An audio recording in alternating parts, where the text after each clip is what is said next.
tatawaddamu walah malihzir misalkan. Nah, di sini kan kita pengen ngomong tentang oh teman-teman daging babi itu diharamkan buat kita gitu. Nah, biasanya dalilnya apa? Kalau Anda mau pakai lengkap bisa hurimat alaikumud apa nama adalah malhinzirnya titik-titik lah malhinzir. Hurimat alaikum titik-titik lah malhinzir itu bisa. Tapi atau mau satu lengkap semua juga bisa. Tapi yang jadi masalah jangan sampai hurimat alaikumuddam sampai titik sampai situ doang. Nah, nggak ketemu itu walaupun ayatnya adalah ayat yang sama. Ini menarik nih. Jadi kita bicara di situ. Oke ya. Lalu ada yang bisa memahami tentang mutasyabih itu apa? Silakan. Ini kita ngambil bahasan dari ulumul Quran dulu ya. Ada yang bisa menjelaskan mutasyabih? Ayat yang belum jelas, Bu. Ayat yang belum jelas. Contohnya. Al istawa. Hah? Ar-Rahmanu 'alal arsy istawa. Allah semuanya di atas ars. Ar-Rahman 'alal arsy istawa. Oke, menarik. Oke ya, teman-teman, kalau kita bicara ulumul Quran, memang kesannya simpel. Cuma paling kanan ada disebut dengan muhkam. Paling kiri kita sebut dengan mutasyabih gitu. Paling itu doang gitu. Tapi kalau sudah masuk dalam usul fiqh, ternyata nggak cuma 2, ada 8. Tadi contoh-contoh yang teman-teman berikan, memang yang satu bagian dari muhkam, yang satu bagian dari mutasyabih, tapi belum mentok. Contohnya tadi ayatnya tentang Khamr wal Maisir itu bisa jadi bukan muhkam totally, tapi jatuhnya nanti ke mufassar atau bisa jadi jatuhnya ke nas. Sedangkan tadi yang ayat mutasyabih itu jatuhnya belum sampai ke mentok mutasyabihnya, tapi jatuhnya mungkin ke bisa muskil, bisa mujmal. Nah, ini yang kenapa usul fiqh itu jadi rempong karena akhirnya kita akan membahas 8 hal ini gitu loh. Oke, kita coba ya. Tapi sebelum memulai saya mau ngomong gini. Sumber hukum sebenarnya yang kita bahas ini apa sih Bu gitu. Yang kita bahas adalah ayat sumber hukum jadi sumber hukum itu jenisnya ada 2. Ada tekstual atau kita sebut nas, ada yang non tekstual. Jadi artinya yang sifatnya adalah tidak nas, yang tidak tertulis. Yang tekstual contohnya adalah tadi Quran. Quran tekstual dan memang seperti itu gitu. Hadis yang sudah sampai ke kita itu sebutannya tekstual karena sudah sampai dalam bentuk tertulis. Tapi memang ada ya yang sumber hukum yang non tekstual. Kalau misalkan ijma sudah tertulis enak tuh di ini. Tapi ada juga sumber hukum yang atau sumber-sumber yang tidak tekstual gitu. Artinya tidak tertulis mungkin tapi kita paham. Karena toh ada ayat-ayat misalkan tentang rajam itu tidak tertulis di Quran tapi tetap dipakai hukumnya dan lain sebagainya. Jadi ada tentang maslahah mursal, ada sumber-sumber lain yang tidak tertulis secara walaupun mungkin tertulis di tempat lain tapi kita tidak gampang aksesnya, itu bisa kita sebut dengan non tekstual karena walaupun akhirnya orang memahaminya nas itu yang tekstualnya itu resmi, jadi kayak nas Quran atau nas hadis, tapi orang lebih suka bahasanya lebih pada nas Quran yang memang jelas-jelas tekstual.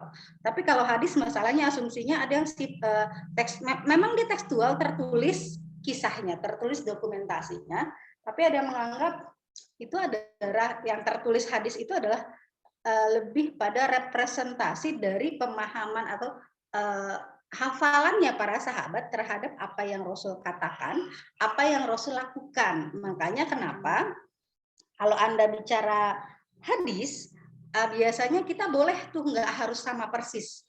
Contoh paling gampang kalau Quran misalkan wa iza itu pakainya wa iza. Tapi kalau Anda menghafalkannya faiza, padahal kalau dibilang artinya sama, itu nggak bisa. Karena Quran ayatnya sifatnya lafziyah, sifatnya tekstualis banget. Jadi saya kebetulan hafalan saya nggak bagus-bagus banget misalkan, tapi saya paham, tapi hafalan saya kadang suka ngaco, itu suka deg-degannya di situ. Karena Quran tidak boleh salah antara wa dengan fa. Makanya kita mengatakan sebenarnya sumber hukum yang sangat tekstual, yang aslinya otentik tekstual adalah Quran. Nah, hadis itu enaknya hadis cuma satu. Kenapa? Karena dia sebenarnya bukan tekstual asli. Hadis bisa jadi si A dan si B, ada sahabat A dengan sahabat B, memahami yang Rasul ucapkan, yang Rasul katakan itu beda. Makanya terkadang kita boleh tuh bahasa hadisnya itu tidak dihafalkan sama persis, nggak apa-apa. Makanya kadang saya lebih suka kalau ngafal hadis, tapi saya takut salah nih, ini fa atau wa atau gimana gitu. Makanya biasanya kita pakai bahasanya fima maknahu gitu. Jadi sebagaimana Rasul katakan sesuai dengan yang artinya maksudnya ini gitu. Beda dengan Quran. Quran kesannya nggak boleh salah banget. Makanya sumber hukum ada yang kita sebut dengan tekstual atau kita sebut nas atau non tekstual yang pada dasarnya dia bukan nas, tapi artinya dia adalah kita bilang ya, dia adalah mungkin sudah menjadi tafsiran atau pemahaman atau hafalan para sahabat atau para ulama lain, makanya selain Quran disebut non tekstual. Dan masalah yang menariknya lagi adalah ketika akhirnya kita udah paham nih, makanya kenapa kalau ngomongin metode istinbat hukum, biasanya kita bicara terkait dengan sesuatu yang sifatnya tekstual, karena kita nggak bisa tuh namanya menganalisis sesuatu yang tidak tekstual, gitu kan. Fokusnya biasanya kalau ngomongin istinbat hukum fokusnya lebih ke Quran. Tapi ayat lain atau mungkin pendapat lain bisa nggak ditekstual, diistimbatkan? Oh bisa, tapi dengan syarat fokusnya pada masalah-masalah yang bisa non tekstual. Nah, jadi satu itu yang itu. Kedua, ada lagi yang kita sebut dengan bagaimana mengistimbatkan, ada yang namanya lafziyah, ada yang namanya maknawiyah. Itu yang tadi sebenarnya hampir sama sih. Lafziyah adalah sesuatu yang sifatnya tertulis otentik. Maknawiyah adalah bagaimana masalahnya di Quran pun ada hal-hal yang tertulis tapi ternyata dipahaminya tidak bisa langsung, tapi harus melalui analisis, harus dipahami ini kayak maksudnya ini, itu yang kita sebut dengan maknawiyah. Sehingga yang kita sarikan atau yang kita hasilkan adalah sesuatu yang sifatnya maknawi. Bisa jadi orang lain nanti pemahamannya beda lagi. Inilah yang kebetulan kita akan katakan bahwa kenapa dalam istinbat hukum dari sisi kejelasan, dari sisi kejelasan ada yang namanya muhkam wa mutasyabih. Muhkam paling kanan, mutasyabih paling kiri. Nanti otomatis di bawah muhkam ada mufassar, di bawah mufassar ada nas, di bawah nas ada zahir gitu kan. Nah nanti kesonoan lagi ke sebelah kiri, nanti ada yang namanya khofi, ada yang namanya muskil, ada yang namanya mujmal, sampai ada yang namanya mutasyabih. Bayangkan usul fiqh sampai 8 dan semua punya hukumnya masing-masing. Semakin muhkam, semakin wajib dilakukan, semakin mutasyabih, semakin Anda tidak wajib untuk menjadikan ayat ini sebagai landasan hukum. Contoh paling gampang.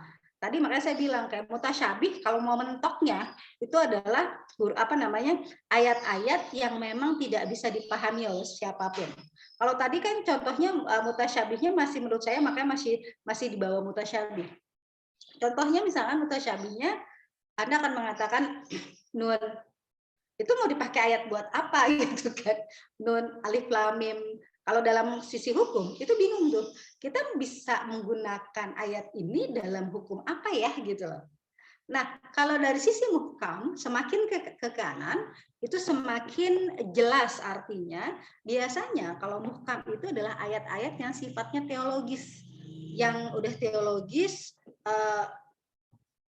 Wait bentar ya, bentar. Iya, Bu, ditungguin.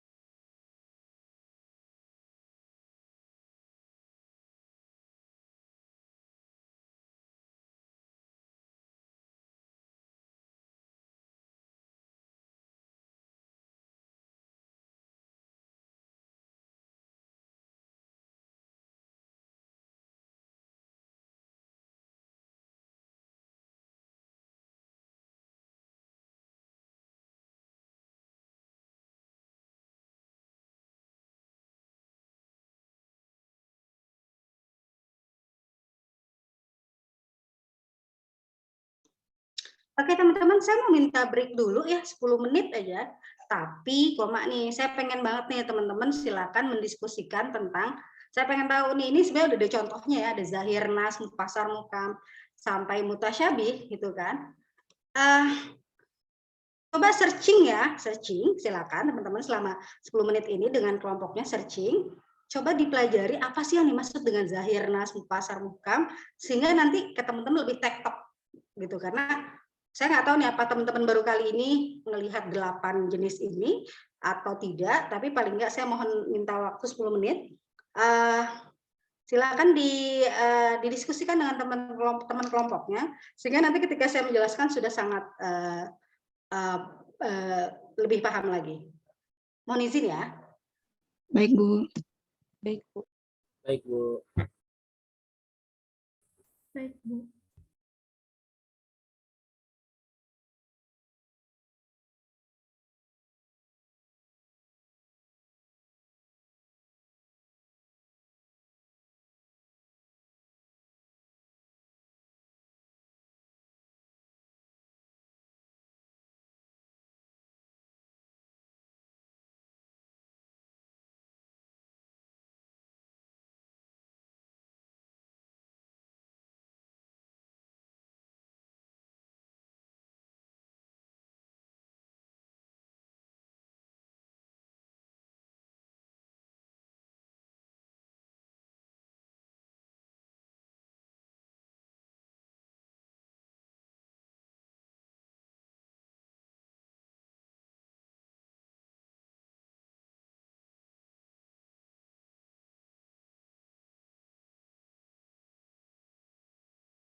Jadi gimana nih, Inka? Itu kita disuruh presentasiin nggak sih, Win? Nggak tahu deh kayaknya. Itu aja kali ya, baca dari bukunya Bu Sari. Kayaknya enggak deh, ibunya cuman biar kita paham materi awalnya aja, basicnya gimana. Iya, kayaknya gitu sih. Mm-mm. Suruh baca doang kan ya? Iya, berarti kalau dari buku Bu Sari, coba deh kamu lihat lengkap nggak? Lengkap. Berarti dari buku Bu Sari aja kali ya? Iya, biar langsung meyakinkan. Yops. Berarti, benar kan ada 8 jenis itu ya? Iya, Ya udah, nanti berarti tinggal baca di yang buku Bu Sari aja kali ya.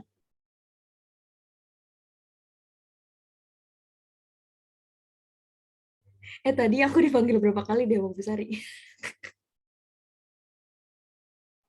nggak tahu deh, aku nggak nyimak. Aduh, Abel lagi mandi tuh.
Andu baca bukunya Bu Sari itu lengkap tuh.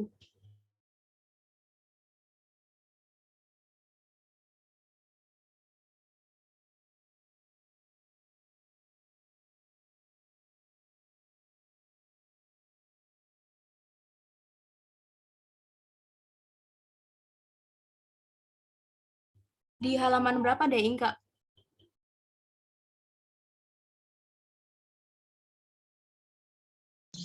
Halaman 58 bab 4.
Tapi tadi Bu Sari bilang 10 menit dari jam berapa deh?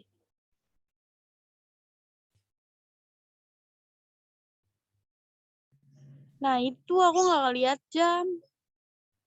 Ya udah kali, ditutup aja kali breakout zoom-nya.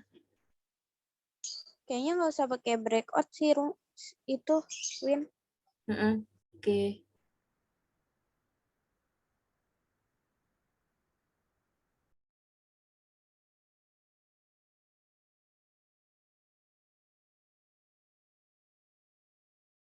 Leave breakout zoom aja, Inka.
ulumul Quran.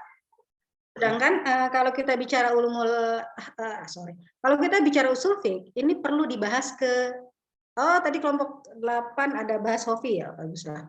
Padahal kalau kita bahas ke usul fiqh, itu ada 8, dan 8-8-nya itu punya hukumnya masing-masing. Jadi kalau ayat ini masuk dalam kategori muhkam, berarti dia wajib dipakai. Kalau dia ayatnya masuk dalam kategori mutasyabih, berarti tidak boleh dipakai dalam menentukan hukum sama sekali. Jadi semakin ke kiri semakin nggak boleh, semakin ke kanan wajib dipakai. Hukum yang muncul dari ayat tersebut wajib digunakan.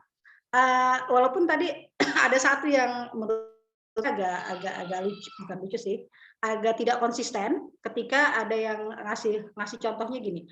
Tadi ngasih contohnya tentang muhkam, tapi diawali dengan ayat mutasyabih.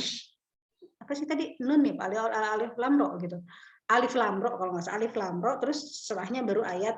Nah, teman-teman nanti please banget kalau misalkan di saya ujian di saya, karena itu bagi saya inkonsisten. Alif lam ro-nya mutasyabih, ayat berikutnya oke lah itu muhkam. Jangan dikasih dua-duanya. Kalau kasih dua-duanya ya Anda nggak akan, saya nggak benar, jadi jatuhnya jadi salah. Ini yang harus hati-hati di situ. Jadi karena apa? Kalau ngomongin usul fiqh kita bicara detail. Kalau bicara detail berarti Anda harus bisa jadi tahu ini sebenarnya yang muhkam yang sisi mananya, yang mutasyabih yang sisi mananya. Nanti kalau lagi-lagi yang nas yang sisi mananya dan lain sebagainya. Oke ya, kita langsung bahas ya. Saya sengaja, ini ada, jadi lagi-lagi kita jelaskan dulu. Jadi dari aspek kejelasan, kelompok teman-teman yang muhkam itu ada 4. Ada zohir, ada nas, ada mufassar, ada muhkam. Nah, masing-masing punya hukum yang berbeda. Jadi ini saya enaknya harusnya pakai ini kali ya, kayak pakai lini waktu gitu ya, semakin ke kanan muhkam, tapi ini saya malah ngasih contohnya. Oke lah, nggak apa-apa lah ya. Jadi ada yang disebut tadi kan kita sepakat nih, kalau ayat-ayat Quran kita sebut dengan nas, tapi bukan nas yang di sini, bukan nas yang masuk dari aspek kejelasan. Nas di sini adalah nas-nas yang sumber hukum yang tertulis gitu kan. Jadi kita sebutnya Quran itu nas nusus, yang sesuatu yang tertulis. Jadi madalla alal murad minhu binafsil. Jadi ayat sesuatu yang menjelaskan tentang arti dalam satu kalimat, dan dia ada 4. Jadi ada in kana yahtamilu ta'wil. Jadi kalau mulai dari paling sebelah kirinya ada zohir. Zohir itu kalau satu nas, ini ada nas juga lagi, atau bahasa kita deh, kalau ada satu ayat ada kemungkinan bisa ditakwil. Oke, fa in kana yahtamilu ta'wil wal murad minhu laisa wal maqsud asolah, maka itu disebut dengan zohir. Jadi kalau ada kemungkinan bisa ditakwil, kalau ada kemungkinan ayat itu bisa dibawa kemana-mana, maka kita sebut zohir. Tapi pada dasarnya dia bisa dipahami. Contoh paling gampang, wa ahallallah al-bai'. Itu pada dasar ngerti nggak? Oh zohir, jelas banget gitu. Tapi ada nggak kemungkinan dia di kemana-manain kan? Al-bai'. Apa yang maksud bai ya? Bai itu yang seperti apa ya? Nah, ini yang kita sebut dengan zohir. Jadi pada dasarnya jelas. Tapi karena masih satu kalimat, arti bukan satu kalimat. Jadi tapi ada kemungkinan. Padahal kalau dibilang Allah menghalalkan jual belinya itu zohir nggak? Zohir. Kita mulai dari step pertama, dia pasti zohir. Nah, nanti yang kedua ada lagi wa in kana yahtamilu ta'wil gitu kan, tapi kalau ada ayat lain yang mempertegas atau ada kalimat lain yang lebih mempertegas, dia naik tingkat jadi nas. Makanya kalau cuma ngomongin wa ahallallahul bai' jadinya zohir, jelas. Tapi kalau sampai Anda bacanya lengkap, wa ahallallahul bai'a wa harrama riba, kesannya jadi ada pembedaan. Nah, kata-kata wa ahallallahul bai'a wa harrama riba jadinya nas karena dia jadi lebih jelas. Oke, ya, jadi di sini sudah jadi kayak ada perbandingan. Jadi membedakan antara zahir dan nas, atau enggak ada ayat lain yang mempertegas maksud dari ayat tersebut, maka ayat tersebut naik tingkat jadi nas. Jadi kalau ada satu ayat masuk dulu nih, paham nggak? Paham. Kayaknya jual beli itu halal, oke, itu jadinya zahir dulu. Tapi ternyata ada ayat lain menegaskan hal tersebut. Jadi ayat itu masuknya ke nas karena didukung oleh ayat lain. Nah, oke ya, makanya kenapa kalau Anda bicara zohir, apa hukum zohir? Yajibul amal bima zoharo minhu. Jadi intinya ya kita harus jalanin, kita harus ma'ahallahul baik, kita harus melakukan jual beli gitu kan. Tapi nanti kalau ada yang nanya, berarti jual beli monopoli boleh nggak? Boleh dong. Itu kan monopoli jual beli juga misalkan. Oh, kecuali kalau ada dalil yang akhirnya mengatakan kebalikan, karena yang jual beli monopoli itu kan nggak boleh gitu, baru nggak boleh. Tapi pada dasarnya kesannya semua jenis jual beli boleh gitu kan. Nah, oke, nas itu sedangkan kalau nas yajibul amal bimana, walaupun koma ya. Jadi nas dengan zohir dua-duanya harus satu, kalau yang nas bedanya dia harus dilakukan selama tidak ada dalil yang bertentangan. Kedua, dia bisa ditakwil karena ada kemungkinan artinya jadi bisa kemana-mana. Ketiga, itu bisa dinasah. Nas, kalau yang nas dia adalah yajibul amal bima, dia harus dilakukan sesuai dengan yang tertulis. Jadi Allah menghalalkan jual beli dan mengharamkan riba, maka kita harus memastikan bahwa kita melakukan sebagaimana tertulis, tapi ingat dia masih bisa ditakwil. Masih bisa ditakwil dan masih bisa dinasah. Jadi ada kemungkinan ada ayat lain yang bisa menasahnya. Kita masuk step berikutnya yang lebih tinggi lagi yang kita sebut dengan mufassar. Aduh, saya batuk nih. Mufassar adalah wa in kana la yahtamilu ta'wil. Kalau ayat itu tidak bisa ditakwil, artinya harus apa adanya. La yahtamilu ta'wil walaupun dia masih bisa dinasah, tapi dia otomatis dia harus dilakukan. Yang biasanya masuk dalam ayat-ayat nasah adalah yang terkait dengan bilangan. Makanya perhatikan azaniyatu wazani fajlidu kulumin wahid minhuma mi'ah. Mi'ah itu masuknya ke mufassar. Kita nggak bisa tuh mi'ah itu dijadikan 80 atau 70 atau mi'ah wan nus gitu. Makanya masuknya mufassar. Makanya biasa kita membedakannya adalah zahir adalah step awal, itu biasanya semua ayat yang sifatnya ada kemungkinan ditakwil dan dinasah zahir. Ternyata ada ayat lain yang bisa memperkuat, jadinya nas. Oh ternyata ayat ini itu ada kata-kata bilangan yang memang nggak bisa diacak-acak tuh gitu. Misalkan kalau al-baik kan bisa banyak ragam, tapi kalau 100 udah nggak bisa 101 dan lain sebagainya, itu yang disebut dengan mufassar, otomatis walaupun dia masih bisa dinasah. Jadi yajibul amal bihi layah tamilu, artinya dia otomatis 100 itu nggak bisa diartikan ke hal yang lain. Jadi kalau dibilang ayat ini ayat mufassar, kenapa? Karena ada mi'ahnya. Gitu. Lalu yang balu hukmu walaupun bisa jadi bisa dinasah gitu kan. Kalau ada ayat lain yang memungkinkan dan lebih sahih dan bisa memang ini dia jadi bisa dinasah. Nah, yang terakhir yang kita sebut dengan muhkam. Muhkam adalah otomatis muhkam ini yang paling tinggi karena yajibul amal bihi qat'an harus dilakukan, layah tamilu sorfu ila, dan dia tidak bisa diartikan ke yang lain. Yang terakhir adalah dia tidak bisa dinasah. Nah, ayat-ayat muhkam ini biasanya adalah jadi ayat-ayat muhkam adalah ayat-ayat yang menunjukkan hukum-hukum terkait dengan qawaiduddin, dengan terkait kaidah-kaidah kaidah-kaidah agama. Kayak ibadatullah wahdah, contohnya qul huwallahu ahad. Udah ahadnya mufassar, itu ayatnya tentang tauhid gitu. Nah, itu yang disebut dengan ayat-ayat muhkam. Itu kita harus lakukan, nggak bisa dinasah, dan ayatnya dan itu tidak bisa diartiin kemana-mana. Qul huwallahu ahad, ahad satu, udah nggak bisa jadi 2, 3 dan semacamnya. Oke ya, misalnya kayak ibadatullahul wahdah wal iman birusulihi, jadi iman kepada Rasul gitu, itu jatuhnya jadi ayat-ayat yang sifatnya teologis itu jatuhnya ke muhkam. Makanya biasanya kalau ulumul Quran itu contohnya biasanya hal-hal yang sifatnya teologis. Makanya nanti teman-teman membedakan ya, bisa jadi kalau kita bicara ulumul Quran, makanya wa halalul baik itu jatuhnya ke muhkam.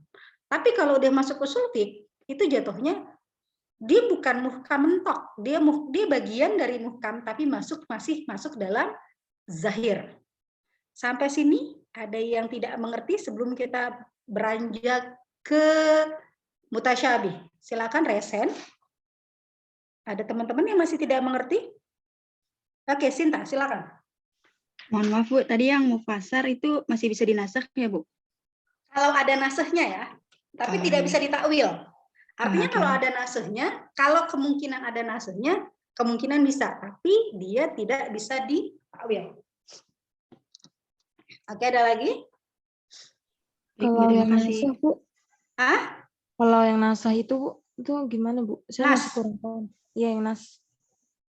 Saya ulangi sekali lagi ya teman-teman. Jadi kalau ada ayat sudah jelas, itu masuk dulu ke level 1 zohir kita sebut.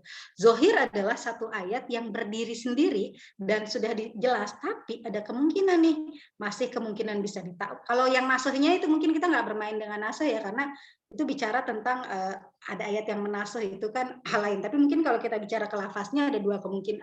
Maka kita bicara ini bisa wahalau baik Allah menghalalkan jual beli, jelas nggak jelas. Tapi mungkin ada orang tuh yang kemungkinan mengartikan jual beli yang apa nih? Kalau jual belinya monopoli gimana? Kalau kan ada kemungkinan jual beli yang diharamkan kan gitu. Tapi atau enggak ada jual beli yang yang seperti itu gitu. Artinya ketika dia berdiri sendiri itu makanya jadinya zohir. Ada satu ayat. Ketika ayat ini dipertegas dengan ayat lain itu jadi jatuhnya nas. Contohnya misalkan wahalalul baik wa harrama riba. Wahalalul baik. Artinya ini posisi baik itu jadi jelas halalnya karena yang diharamkannya itu riba, gitu loh. Ini makanya jatuhnya nas. Makanya kalau zohir dia berdiri sendiri, tapi sudah jelas. Tapi kalau nas dia berdiri sendiri dan diperkuat dengan kalimat lain atau ayat lain yang mendukungnya. Jadi bisa jadi kalau ini kebetulan wahalalul baik wa harrama riba itu dalam satu ayat. Tapi ada juga ayat-ayat lain yang terkesan dia ayatnya sendiri itu berarti zohir. Kelas 1 dulu deh. Ternyata ada ayat lain yang menegaskan itu, makanya itu jadinya nas. Jadi kalau Anda bicara nas, berarti kesannya Anda harus menjelaskan satu ayat didukung dengan kalimat lain atau ayat lain yang mendukungnya. Itu nas. Oke ya, bisa dipahami? Bisa ya, Bu. Terima kasih, Bu. Oke, ada lagi teman-teman? Enggak ya? Kalau enggak kita langsung ke yang berikutnya ya. Kita masuk kelompok mutasyabih. Jadi kalau ini adalah kelompoknya muhkam. Kelompok muhkam ya tadi az-zahir, nas, mufassar, dan muhkam. Jadi tadi kalau yang teman-teman ingat, teman-teman Anda harus bedakan ciri-ciri atau harus kenali perbedaannya. Kalau zohir adalah ayat yang sudah cukup jelas, tapi kayaknya tapi dia berdiri sendiri. Nas adalah ayat yang cukup jelas tapi didukung dengan ayat lain. Mufassar adalah ayat yang terkait dengan angka, biasanya yang memang tidak bisa artinya nggak bisa diapa-apain kalau udah ngomongin angka gitu kan. Karena biasanya makanya di sini dibilang mufassar adalah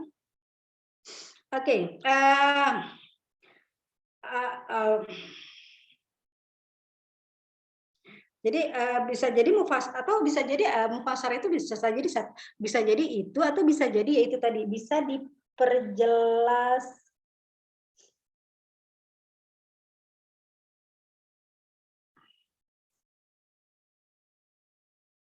atau bisa jadi mufassar itu adalah artinya gini teman-teman. Ini nanti saya takutnya kalian mentrok. Walaupun mufassar nggak selamanya tentang huruf sebenarnya, tapi mufassar adalah artinya gini, kalau zohir tadi wahalul bai'a itu zohir, nas wahalul bai'a wa harrama riba. Jadi ayat ini dilengkapi dengan satu kalimat yang sama. Mufassar itu ayat ini azani wazani itu kan memang satu boleh dengan ayat yang tadi dia boleh ada paling gampang sih memang ada angka di dalamnya. Tapi yang kedua adalah ada terkait dengan paparan misalkan tentang sholat gitu. Tentang sholat tuh maksudnya apa ya? Ternyata ada hadis atau ayat lain yang lebih menjelaskan maksud ayat itu bisa disebut juga mufassar. Jadi kalau nas itu lebih pada masih tidak lebih tinggi dari mufassar. Mufassar itu dia lebih jelas lagi. Jadi apa yang kamu jadi intinya ada ayat yang misalkan apa yang kamu ketahui tentang ini, setelahnya langsung dijelaskan panjang lebar, dia adalah ini gitu. Itu jadi mufassar sebenarnya, mufassar. Tapi kalau nas dia dijelaskan tapi tidak sejelas mufassar. Mungkin itu ya. Halimatus Sa'diyah? Saya nggak jadi nanya. Sinta? Enggak ya? Saya turunin tangannya ya. Bu, jadi Oke. saya mau nanya, Bu. Jadi semua ayat-ayat yang berkaitan dengan angka-angka itu udah pasti mufassar atau gimana? Semua apa? Semua ayat-ayat yang berkaitan dengan angka atau bilangan itu udah pasti mufassar atau gimana? Semua ayat-ayat yang terkait dengan bilangan. Iya. Iya, kalau ayat bilangan pasti mufassar karena bilangan kan nggak bisa diubah jadi 3,5 atau 5. Oke, makasih Bu. Ya, oke, artinya dia agak sulit untuk ditakwil. Oke ya, sekarang kita ke jalan ke yang ini yang jelas. Ini adalah ayat-ayat yang jelas. Nggak enak banget. Karena ada ayat-ayat yang tidak jelas artinya, bukan tidak jelas ayatnya ya. Tidak jelas artinya ini maunya bawa kemana. Ada yang disebut dengan khafi, muskil, mujmal dengan mutasyabih. Oke ya, kita mulai dengan khafi. Khafi itu paling ringan. Karena mayuradu ufauhu bil bahsi wal ijtihad. Jadi khafi itu adalah sesuatu yang mungkin saya gini, tidak yang memang perlu dianalisis lebih jauh gitu dengan ijtihad gitu kan. Jadi contohnya misalkan as-sariq was-sariqatu faqtu aydiyahuma. Jadi pertanyaannya, Bu, ini kenapa nggak masuk zohir ya? Ini kenapa masuknya khafi? Anda harus kalau Anda mau dijembreng, oke, khafi sama zohir itu sampingan, oke ya. Jadi zohir khafi. Jadi kalau nggak masuk zohir dia khafi gitu. Cuma yang membedakan adalah kalau zohir kesannya sifatnya adalah sesuatu yang sifatnya kayak halal baik gitu, zohir jelas lah gitu. Tapi as-sariq was-sariqatu kenapa jadi masuk khafi ya? Itu padahal jelas ya gitu. Pencuri itu harus dipotong tangan, tapi koma. Nanti ada yang nanya, semua pencuri nih, pencuri yang kayak gimana nih gitu loh. Nah, makanya kenapa dia masuknya ke khafi? Karena sesuatu yang sifatnya hukuman atau sesuatu yang sifatnya kayaknya ini perlu ijtihad lebih nih. Apakah yang baru sekali mencuri pasti dipotong tangan dan lain sebagainya gitu. Makanya dia masuknya ke khafi gitu ya. Jadi khafi adalah al-lafzu allazi yadullu ala makna dilalatan zohiroh. Nah, ini yang menarik nih. Sebenarnya maksudnya udah jelas. Jadi sebenarnya dia masuk ke zohir. Walakin gitu kan. Tapi dalam untuk memahami artinya ada kemungkinan sesuatu yang kayaknya jadi gini, secara dilalah secara lafaz ini sebenarnya jelas. Pencuri dipotong tangan. Tapi untuk diartikan, ini pencuri yang bersekalikah, yang dua kalikah, atau yang gimana? Atau karena lagi-lagi kalau Anda baca tentang hukum, maka dengan kata-kata as-sariq ada alif lam itu artinya profesi. Makanya dia bilang as-sariq was-sariqatu, makanya dia mengatakan kalau yang profesinya mencuri itu yang dipotong tangan. Tapi kalau baru sekali katanya enggak gitu. Nah, ini yang menarik. Ini akhirnya jadi pembahasan walaupun secara lafaz biasa dipahami, tapi secara makna orang mulai bingung. Ini sekali nyuri dipotong nih gitu kan. Oke ya, dipahami dan sehingga untuk bisa memahami itu ya Anda harus paham dengan ijtihadnya yang terkait dengan itu gitu. Biasanya penafsiran dan lain sebagainya. Lalu kedua yang namanya al-mushkil gitu kan. Mushkil itu adalah al-lafzul lazi la yadullu bisigatu alal murad minhu. Al-fa'tu harthakum anasyitum di situ artinya misal karena kenapa di sini ada yang kita sebut dengan lafzul mushtarak. Jadi ada lafaz-lafaz yang punya beberapa arti, kemungkinan beberapa arti. Saya ngasih judulnya itu ya. Contohnya misalkan saya lagi nyari ini. Jadi kenapa dia jadi sifatnya iskal al-mushkil gitu adalah karena di sini lafzul mustarak karena dia punya arti berbeda Contohnya misalkan saya lebih suka, makanya kalau ngebayangin muskil itu jadi ngebayangin kayak kuru. Salah kata kuru salafanya itu sebenarnya masuknya ke mufassar. Tapi kurunya, nah ketika ngomongin kurunya dia masuknya ke muskil. Karena apa? Karena kuru bisa bermakna haid, bisa bermakna tahir gitu kan. Jadi ini 3 kali. Jadi ceritanya ini 3 kali suci apa 3 kali haid nih gitu. Nah, itu secara salah sahnya mufassarnya, tapi kurunya masuknya ke muskilnya. Oke ya. Jadi itu yang ketiga ada yang kita sebut dengan mujmal. Mujmal itu al-lafzul lazi, mujmal itu kalau diartikan sepertinya umum ya. Jadi dia artinya al-lafzul lazi la yadullu bi sighatihi alal murad minhu. Jadi artinya itu dari awal. Jadi kalau muskil itu kemungkinan artinya ada 2. Kalau mujmal itu dari awal itu maksudnya bukan itu. Jadi suatu ayat yang lafaznya sebenarnya bukan itu gitu loh. Yang dimaksud bukan itu, ngomonginnya A padahal maksudnya B gitu loh. Itu yang disebut gerangan mujmal. Wala tujad qara'in lafziyah au haliyah fatubayyinuhu pasabul hufafihi lafzi la'ar. Jadi kauna lazim musarraf alati la tahifu bihi qarina ta'ina arada bisyaranya wa ghairu ma'na lughawi. Jadi artinya oke. Jadi mujmal itu adalah ayat-ayat yang maksudnya tidak sesuai dengan yang tertulis. Jadi kalau hofi ada kemungkinan butuh ijtihad, ini sebenarnya maksudnya benar kayak gini apa enggak. Kalau muskil itu kemungkinan ada satu ayat yang artinya bisa jadi 2. Kalau mujmal ngomonginnya A pada maksudnya B gitu. Itu kita sebut dengan majaz sekali. Jadi ayat-ayat yang sifatnya majazi itu maksudnya jadi mujmal. Karena yang disebutnya apa, tapi yang dimaksud sebenarnya bukan itu. Oke ya. Lalu ada yang mutasyabih. Mutasyabih adalah al-lafzul lazi la tadullu sighatuhu bi nafsiha alal. Kalau mutasyabih gampang ya. Jadi yang pada dasarnya dia tuh nggak jelas ditujukannya apa. Misalkan makanya biasanya paling gampang misalkan jadi secara bahasa aja nggak tahu, nggak bisa diartiin gitu. Makanya mutasyabih biasanya ayat-ayat yang sifatnya huruf alif lam ro, alif lam mim nun gitu loh. Oke ya. Jadi ini gara-gara ngomong sama kalian nih, saya jadi mau nggak mau jadi harus membedakan ya.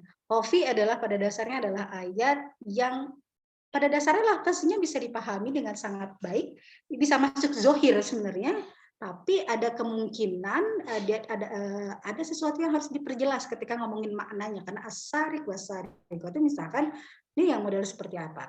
Muskil adalah ketika ada ayat yang lafaznya bisa bermakna 2. Mujmal adalah ada ayat yang artinya tidak seperti yang dituliskan dengan lafaznya.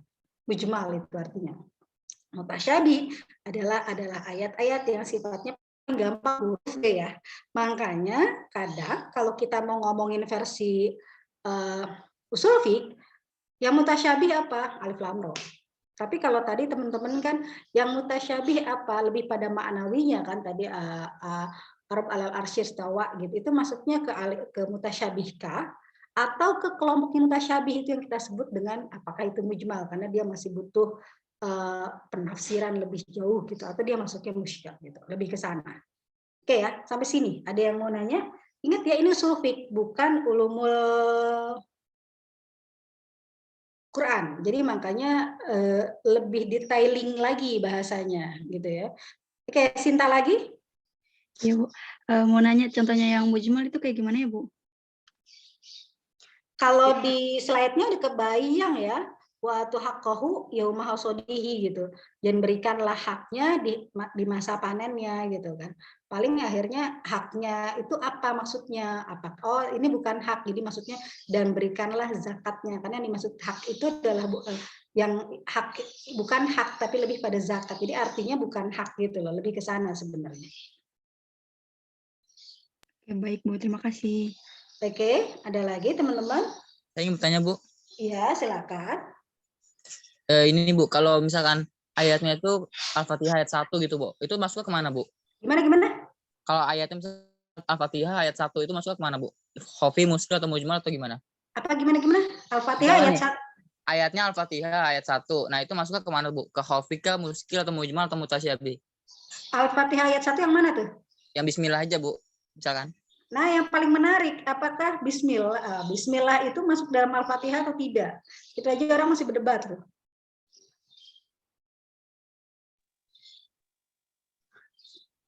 Itu yang menarik. Makanya kenapa akhirnya Bismillahirrahmanirrahim tinggal simpel kepada pemahaman Anda. Apakah pertanyaan kenapa Anda memasukkannya ke dalam hofi? Nggak tahu juga sih, saya nggak tahu juga itu jatuhnya ke muhkam atau gimana, Bu. Ya, paling nggak gampang. Dengan bismillah kamu paham atau tidak? Iya. Paham maksudnya? Iya. Kalau paham berarti masuknya kelompok muhkam dong. Cuma ketika Anda masuk kelompok muhkam, maksudnya kelompok muhkamnya yang zohir, nas, mufassar, atau mutasyabih, atau muhkam. Nah gitu, jadi artinya teman-teman, ketika teman-teman menemukan ayat, jangan langsung masuk ke 8-nya dulu, tapi lihat dulu, ini Anda ngerti nggak dengan ayat ini? Ngerti? Oke, kalau ngerti berarti masuk di zohir. Kayaknya saya nggak ngerti, berarti dia masuk dulu ke kelompok mutasyabih. Setelah itu baru dilihat, nah dari kelompok mutasyabih yang 4 ini yang mana? Jadi kalau misalkan teman-teman Akdamil bilang, Bu, Bismillahirrahmanirrahim, dengan menyebut nama Allah yang tapi ini yang serunya gini. Tadi saya bilang misalkan salah satu guru. Jadi orang-orang itu salah satu guru, kalau Anda ngomongin salasahnya itu jatuhnya ke kesannya jatuhnya ke tadi kelompok-kelompok yang sifatnya mufassar, ya kan? Tapi ketika Anda bicara guru, maka secara nggak langsung masalahnya si guru ini nggak jelas. Gurunya itu akhirnya si guru ini masuk ke dalam ke lafaz yang tadi mutasyabih, kelompok mutasyabih itu yang kita masuknya ke muskil akhirnya karena kemungkinan masih punya 2 arti. Oke ya. Jadi nanti kalau Anda pun harus mempertanggungjawabkan, oh Bu, jadi salah satu guru itu bisa jadi 2 hal ya. 2 hal artinya dari sisi ngomongin hurufnya mufassar, tapi dari sisi gurunya dia masuknya ke muskil. Kenapa muskil? Karena dia mempunyai 2 arti. Kalau bahasa kasar, dia punya lafzul musytarak. Jadi punya lafaz yang bisa memiliki 2 arti. Oke, ada lagi teman-teman? Saya Bu mau nanya, itu kalau kayak gitu kita ngambil mutusinnya dari mana, Bu? Misalnya tadi yang salah satu guru antara 3 kali haid sama 3 kali tohir. Nah kita supaya itu kita milihnya yang mana? Haid apa tohir? Cara kita mutusin perkara itu. Oke, nah ini udah sampai ke produk ya. Udah sampai ke produk. Jadi kalau pertanyaan ini kalau salah satu guru yang haid kah atau yang tohir kah, ini berarti sudah bicara ijtihad. Makanya tadi muskil itu ketika Anda menemukan ayat muskil, bisa nggak dijadikan sumber hukum? Bisa, tapi harus melalui ijtihad. Jadi kita nggak bisa langsung ngomong salah satu guru itu. Nah otomatis kalau Anda bicara ijtihad, maka ada ulama yang berpendapat guru yang dimaksud di sini adalah tohir, tapi ada juga yang berpendapat guru di sini adalah haid. Dan kalau dibilang kalau kamu mau ngikutin yang wadih gitu kan, dengan mengikuti sebuah syaratnya ya artinya itu harusnya tohir. Tapi karena ada pendapat yang mengatakan boleh ijtihad, jadi ya nggak apa-apa. Jadi dua-duanya. Jadi kalau dibilang idealnya sih yang tohir. Tapi karena ada pendapat ulama juga yang mengatakan ijtihad, kebetulan juga ketika akhirnya itu bermula memang dari haid ya, akhirnya ada yang mengatakan karena apa, kalau yang tohir biasanya lebih cepat. Tapi ada juga yang enggak, yang haid aja supaya agak sedikit lebih lama, jadi kita ambil waktu terpanjang gitu loh. Jadi artinya supaya akhirnya memang sudah jelas ketika itu sudah selesai masanya, jadi bisa gitu, lebih ke sana sebenarnya. Oke ya, teman-teman ada lagi? Itu Bu, Ibu salah satu guru itu maksudnya apa sih, Bu? Hah? Tadi Ibu menyebut guru itu apa sih? Ibu menyebut guru tadi kayaknya dah. Iya, salah satu guru itu kan ayat. Jadi kalau ayat ada doang. seseorang yang, makanya kan ada ayat Quran yang mengatakan kalau idahnya seorang wanita itu salah satu guru. Pertanyaannya si guru ini punya 2 arti. kuru sebagai head atau 3 kali head atau salah satu tohir atau 3 kali suci.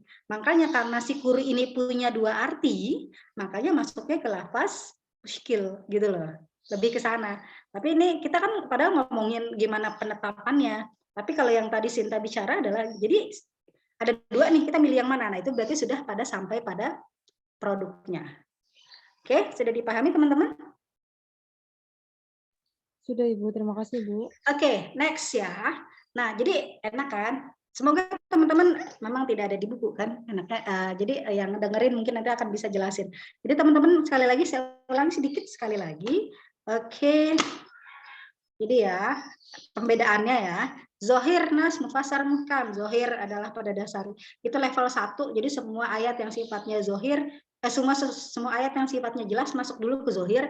Kalau dia kalau ada kayak ada penjelasnya, bukan penjelas artinya menegaskan arti yang tadi wahalal bai'a, jadi menekankan ini kan ini penjelasnya lebih pada hukumnya ya, penegasannya di hukum itu jadi nas. Kalau mufasor berarti ada yang lebih menjelaskannya lebih jauh lagi, itu sebelum itu yang kita sebut mufasor. Walaupun mufasor lebih gampang lagi adalah ayat-ayat yang tidak mungkin ditakwil, dia paling gampang terkait dengan huruf gitu.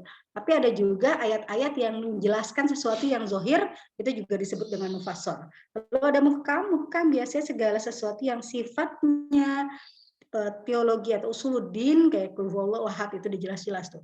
Lalu bagaimana membedakan kelompok mutasyabih, itu ada hofi, ada ayat-ayat yang kita anggap tidak begitu jelas, yang masih perlu ijtihad, kita masukkan ke hofi dulu. Nanti kalau ternyata udah hofi, dia ayat punya 2 arti nih, naik langkah lagi ke muskil. Udah tuh bisa jadi atau enggak ada ayat yang kayaknya tertulisnya A tapi maksudnya B, itu maksudnya ke mujmal. Tapi atau enggak ada ayat yang dari awal memang tidak ada artinya kayak alif lam ro nun. Itu masuknya ke mutasyabih. Ya, harap bisa dibedakan arti-artinya. Ini Sinta angkat tangan mulu di sini.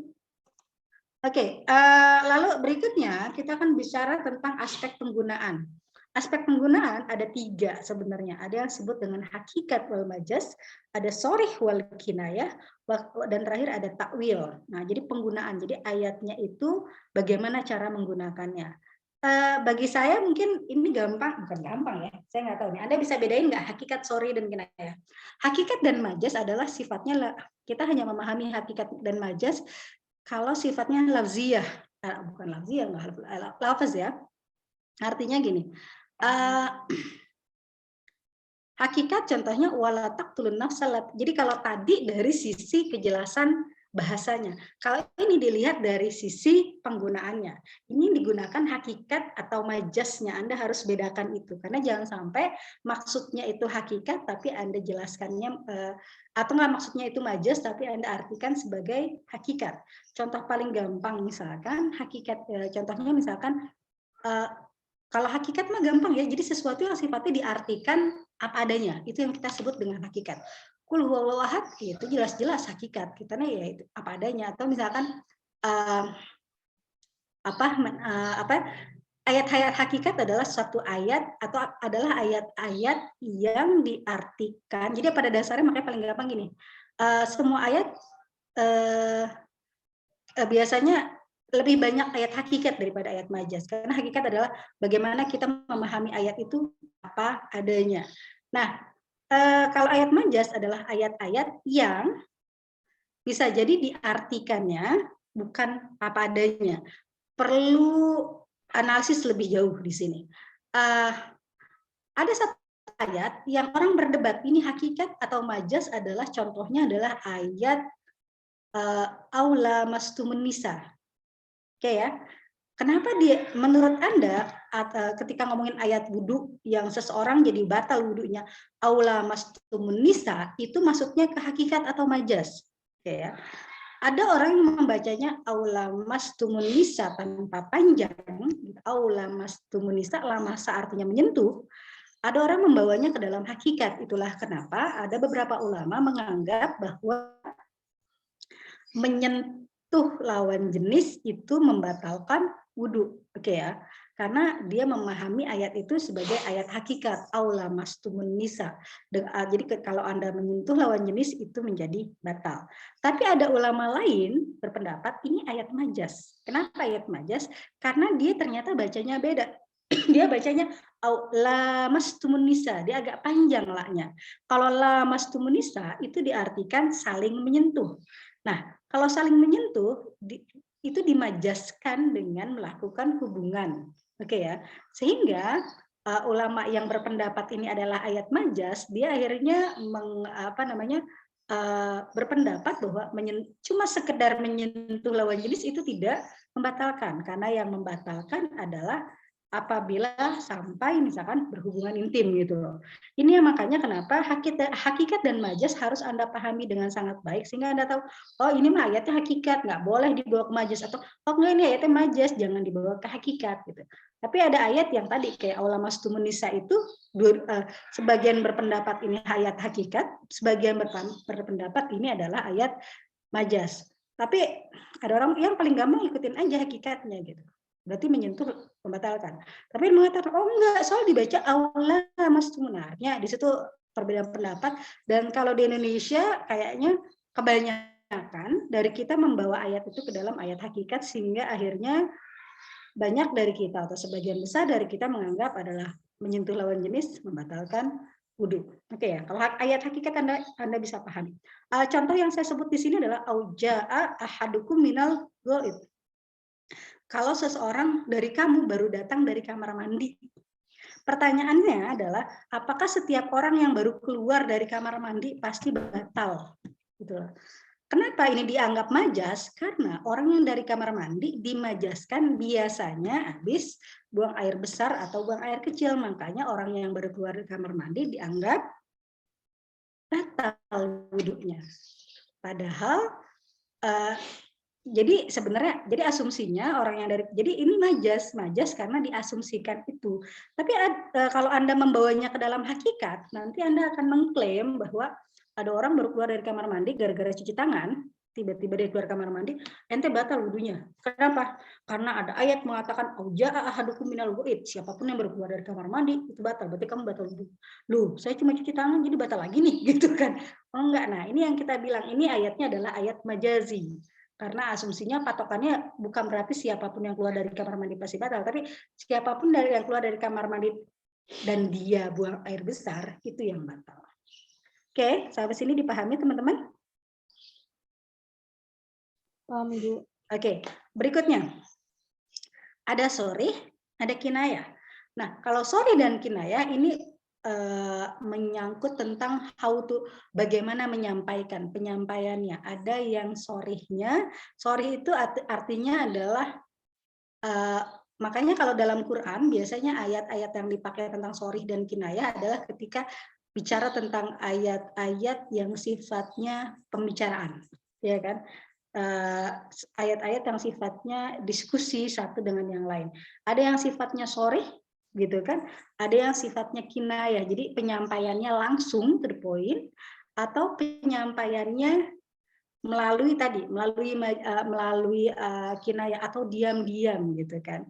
Makanya kalau dalam kisah-kisah para sahabat, misalkan suka dibilang kalau sorih kan apa adanya, gitu, penyampaiannya langsung.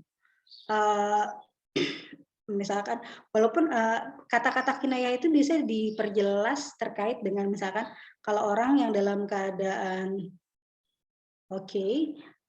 kalau seseorang, jadi di situ dikatakan dalam satu Quran dikatakan bila ada seorang perempuan gitu kan, dia sudah ditalak 3 gitu kan. Jadi ketika masa idahnya, jadi dia tuh nggak boleh tuh orang-orang dalam keadaan idah walaupun dia nggak akan mungkin balik lagi dengan suaminya, tidak boleh orang lain tuh langsung melamar dia secara sorry karena dia masih dalam masa idah. Tapi karena dia tidak akan mungkin kembali kepada suaminya, itu diperbolehkan melalui kinayah. Kinayah itu dalam artian melalui bahasa yang tidak langsung to the point, saya mau nikah sama kamu gitu, tapi mungkin misalkan oh ya saya semoga ke depan kita bersama dan lain sebagainya. Artinya itu yang tidak disebut dengan langsung sorry gitu. Artinya ini aspek penggunaannya. Jadi kalau dalam Quran selalu digunakan dalam sesuatu yang sifatnya bagaimana penyampaiannya gitu. Yang diartikan biasanya paling gampang yang saya tertulis di sini adalah sesuatu yang sifatnya kata-kata yang walaupun ini bukan teks Quran, tapi ini kita bilang ghairun nusus, tidak teks, tapi ini biasa gampang dijadikan contoh misalkan ya. Sorry itu ketika langsung to the point, kinayah adalah ketika melalui bahasa-bahasa sindiran. Oke ya, sampai sini dipahami? Paham, Bu. Oke, yang ketiga adalah takwil. Takwil itu adalah apa ya? Takwil tafsir gitu kan. Takwil famal lam yajid fasiyam syahran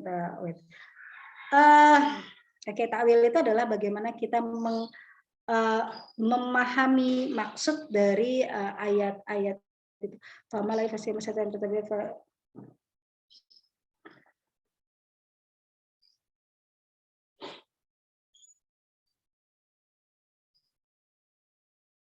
ini terkait dengan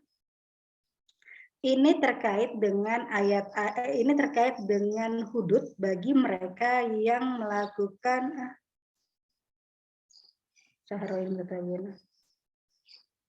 ini terkait dengan hudud bagi mereka yang melakukan hubungan intim di bulan puasa.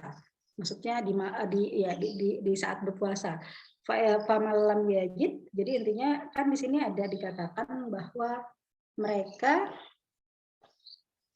harus kalau yang melakukan hubungan intim bulan puasa memerdekakan budak.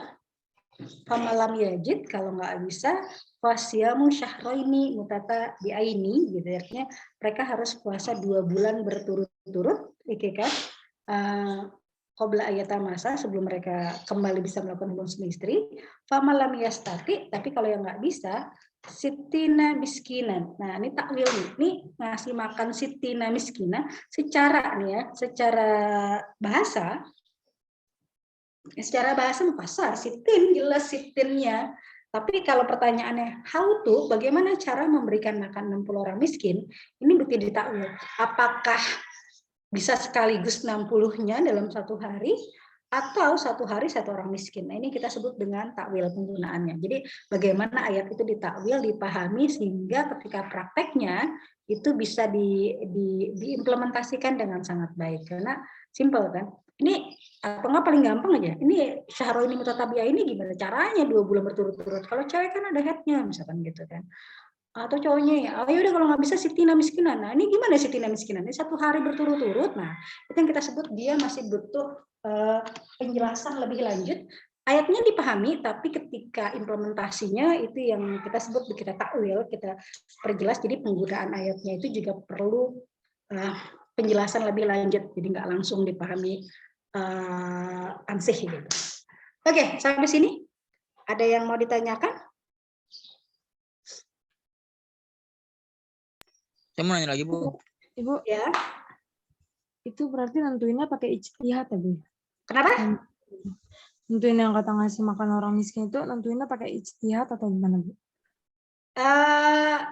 Kita nggak bilang pakai ijtihad, kita pakai takwil. Itu lebih pada bagaimana teknis ya. Ada yang sebenarnya ini nggak pakai bukan ijtihad ya, tapi lebih pada implementasi fatwa kali ya.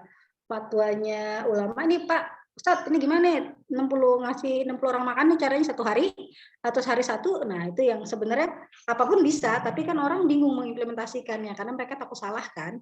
Makanya dibutuhkan biasa panduan dari ulama atau orang yang paham akan hal itu. Kalau ijtihad kan kesana apa yang dijtihadkan oleh jelas-jelas kok 60 kali orang harus ngasih 60 orang makan gitu. Tapi gimana caranya itu akhirnya itu yang perlu panduan lagi, belajar dari para ulama atau apa. Jadi apakah ulama ijtihad atau tidak? Nah, saya bingung ijtihadnya di mana karena udah jelas kok masih makan 60 orang miskin gitu. Kalau ijtihad kan sesuatu yang nggak jelas, ini udah jelas, tapi lebih pada mentakwilkan ya. Gimana caranya? Nah, ini yang kita bilang perlu pandangan ulama terkait dengan hal ini. Itu aja loh. Kalau ijtihad kan pada sesuatu yang belum dipahami, lebih ke sana. Oke ya. Baik, Ibu, terima kasih. Oke, teman-teman, sudah dipahami? Oke, ada pertanyaan sampai saat ini? Saya Bu, Ya, silakan. tadi kan yang tadi dari yang hakikat ini, tadi dari hakikat kan tadi yang aula mastumunisa itu ya Bu. Misalkan nih, nah itu kok kan nih ayat yang tertulis itu misal aula mastumunisa nih. Itu kenapa ulama bisa mikir cara bacanya itu bukan gitu? Itu kan bukan nanti berubah Bu, Mas. Kayak tulisan di Al-Qur'an gitu loh Bu. Oke, teman-teman sudah belajar ulumul Quran, saya balik lagi nih. Sudah Ibu semester 1. Pertanyaan paling gampang, dikasih tahu nggak riwayat Quran? Apakah harokat sudah ada sebelumnya? Kapan harokat mulai muncul? Ada yang bisa jawab? Hah? Zaman siapa harokat mulai muncul? Di abad berapa harokat mulai muncul? Dinasti Umayyah bukan? Ah, Dinasti Umayyah. Oke ya. Nah kan dikatakan itu sudah zaman Ali sebenarnya kan. Nah, yang paling menarik adalah berarti para ulama sebelum zaman itu ada kemungkinan mereka tuh cuma kayak huruf gundul gitu kan, huruf gundul yang tidak ada harokatnya. Jadi artinya kesannya jadi ada yang bacanya panjang atau pendeknya itu bisa jadi berbeda. Itulah kenapa para termasuk Utsman ini mencoba untuk menyatukan. Kalau zaman Utsman lebih kekeh kepada masalah cara baca. Karena apa? Ada Allah mastumunisa dengan lamastumunisa, cara baca beda pun beda hukum. Sama seperti halnya Anda bicara wudhu tentang masalah membasuh kaki, itu membasuh kaki atau mengusap kaki, karena kalau membasuh dia ikutnya ke kepala, kalau mengusap dia ikutnya ke rambut gitu. Itu pun cara baca A atau I aja itu membedakan hukum. Jadi itu yang kita bilang, Bu, kenapa? Atau enggak Anda coba lihat aja ayat-ayat kalau fathahnya itu agak ke atas, itu kan jadinya lebih panjang. Kalau miring itu berarti kan jatuhnya cuma lamas tuh. Jadi karena kalau dalam bahasa Arab kalau agak panjang berarti dua pihak.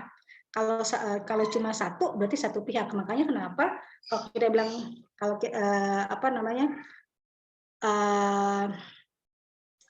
kenapa kata-kata lamas tumunisa dengan lamas tumunisa itu artinya jadi beda.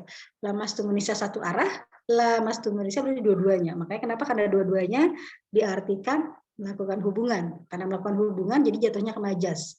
Sehingga akhirnya yang membatalkan kesannya adalah yang melakukan hubungan. Tapi kalau cuma satu pihak nggak sengaja kesentuh gitu kan, jadi cuma satu, yang satu lagi nggak sengaja, maka itu dianggap tidak membatalkan. Itu yang mengatakan kenapa akhirnya yang berarti itu bermula dari cara baca. Jadi ada sebagian ulama membaca lamas tumunisa atau ada yang bacanya lamas tumunisa. Pertanyaan paling gampang deh, Akdamil, kamu bacanya la-nya dipanjangin apa enggak? Dipanjangin Bu. Nah berarti sebenarnya kamu lebih ke yang kedua arah dong.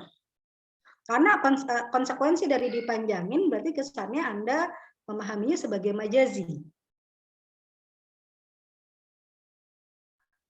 Gitu. Berarti saya ikutnya hukumnya harusnya yang dua arah itu ya Bu. Enggak juga sih.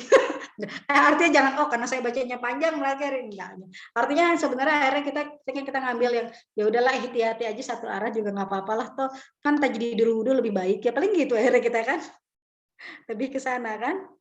Itulah kenapa cara baca mempengaruhi hukum kan. Ini kalau bicara usul fiqh itu detailnya sampai seperti itu gitu. Oke ya. Oke teman-teman, ada lagi?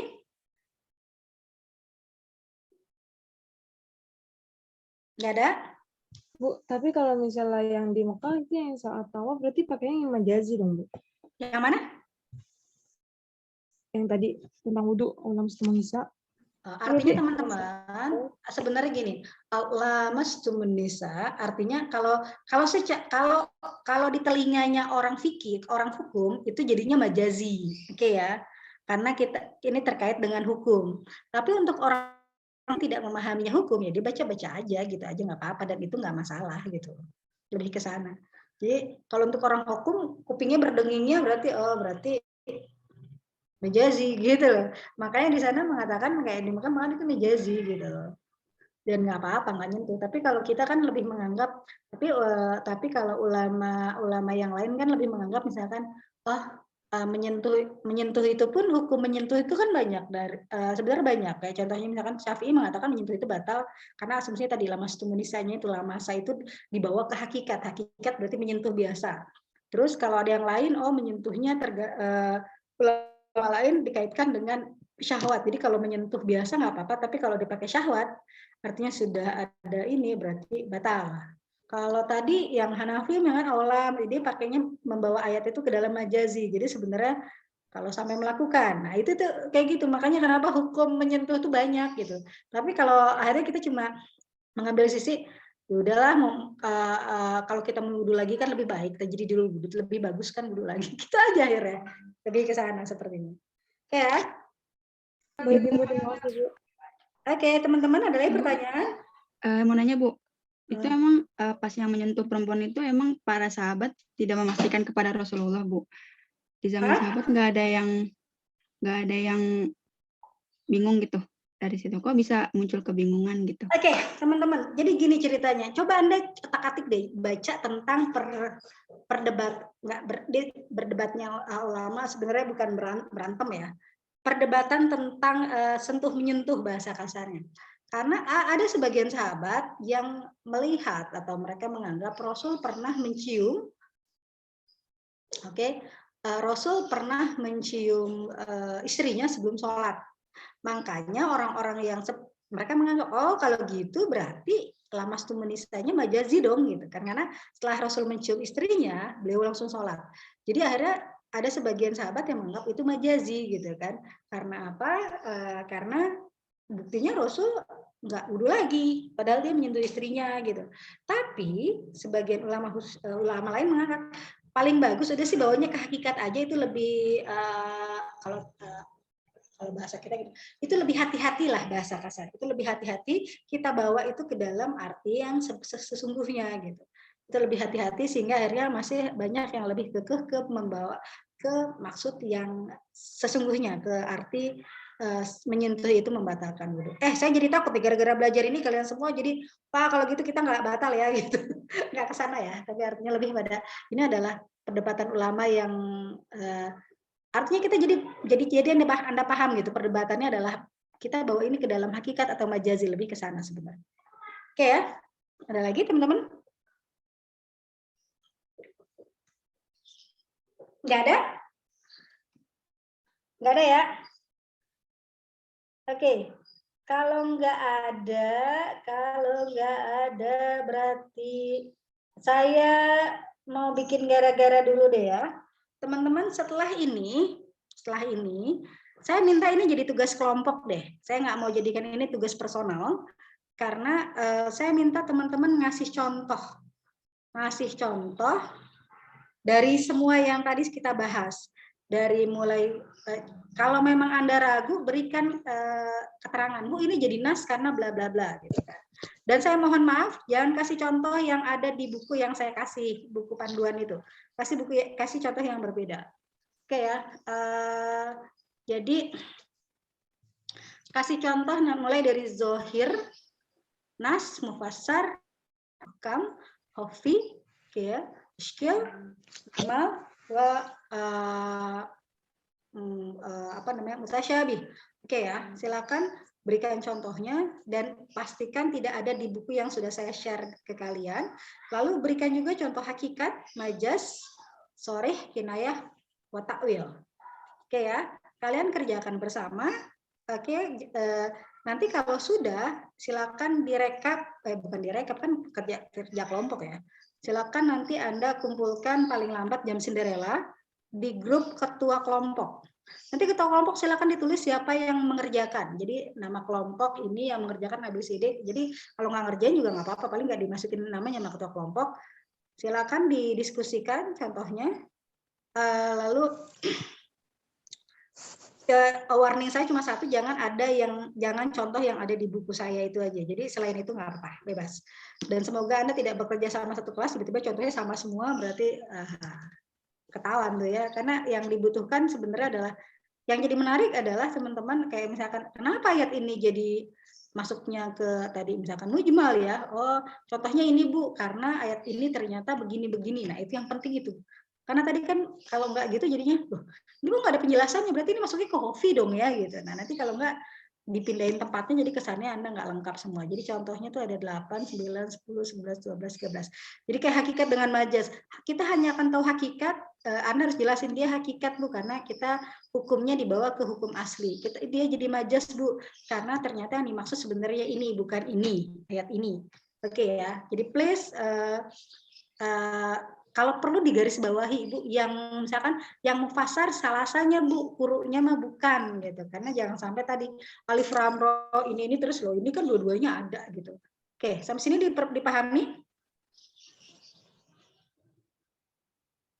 Halo? Hai. Ibu, saya mau nanya. Oke, dipahami ya. Waktunya jam Cinderella, waktunya cukup lama.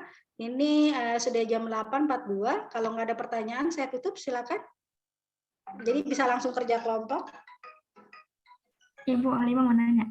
Uh, Kalau misalkan ayatnya itu sama, ternyata sama kemakuan itu boleh atau enggak, Bu? ya nggak apa-apa, sama kerja sama kan ketahuan nanti dari penjelasannya. Baik, terima kasih, Bu. Oke. Nggak ada pertanyaan lagi teman-teman, supaya habis ini mungkin teman-teman terserah kalau masih mau pakai Google. Kalau mau pakai ini juga mau dipakai, masih dipakai juga nggak apa-apa. Nanti saya akan jadikan Winnie sebagai host. Bentar, saya jadikan Winnie sebagai host ya. Jadi kalau mau diskusi lagi di grup ini nggak apa-apa. Paling saya izin live-nya. Jadi kalau udah kerja kelompoknya di Zoom aja silakan. Tapi yang pasti saya nunggu sampai jam Cinderella seperti biasa dikumpulkan di grup ketua kelompok. Oke, kalau nggak ada saya tutup ya. Jadi paling nggak dengan begini kalian bisa saling menjelaskan satu sama lain. Oke, dan UTS kalian udah tahu kan, tadi nilainya kemarin tinggal dibagi aja itu, nilai rata-ratanya. Oke, kalau nggak ada saya tutup boleh? Boleh, Ibu. Oke, sukses teman-teman. Ini silakan kalau Anda sudah jadi host, mau di grup, dibikin grup break room juga boleh atau terserah. Silakan masih dipakai, saya nggak pakai kebetulan Zoom-nya hari ini. Sukses buat semua, saya tutup. Assalamualaikum warahmatullahi wabarakatuh. Waalaikumsalam warahmatullahi wabarakatuh. Kelompok harus segera melapor kehadiran teman-temannya ya. Iya, Bu. Terima kasih banyak, Ibu. Terima kasih, Bu. Terima kasih, Bu.